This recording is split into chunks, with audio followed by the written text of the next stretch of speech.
My dad missed every important moment of my life for 30 years because of work. He called asking me to speak at his retirement party. I drove 4 hours. I said 7 sentences. Then I left. My graduation, he sent flowers from a conference in Frankfurt. My first job offer, I rang him and got voicemail and he texted back, "Congrats, call later," and later never came.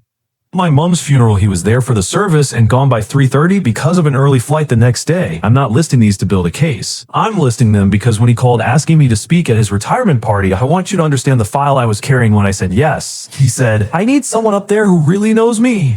Someone who can tell these people who I actually am." I remember the specific pause I held before I answered. I drove because, and I've thought about this a lot since some part of me needed to finish something. Not for him. I stopped doing things for him around 2009. But for the version of me who kept the graduation flowers and the congrats call later text and every other receipt.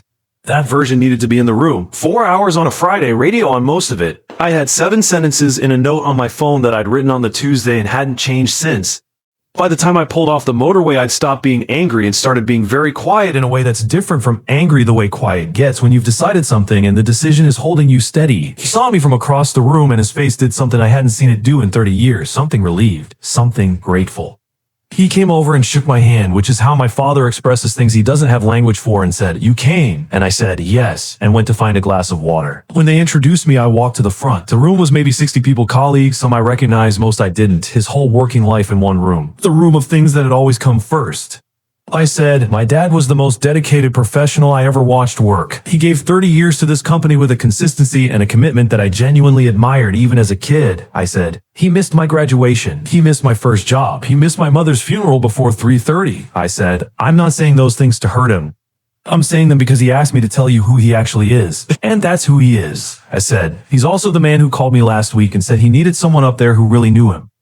And I'm the only one here who does." I said, "I hope the next 30 years are different." Then I folded the note and put it in my jacket pocket and walked back to my seat. The room was quiet in a way that retirement party rooms are not usually quiet. My dad was looking at the table in front of him. Someone started clapping, then stopped. I picked up my coat and walked out.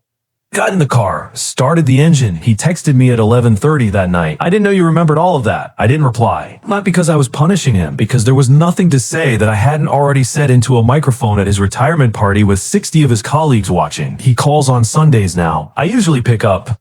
We talk about small things, which is what we have, and I've decided that small things are something. Not everything I needed, but something. Not everything I needed, but something. Some men are very good at their jobs and not very good at the other thing. Sometimes the bravest thing a son can do is say that clearly once and then keep answering on Sunday.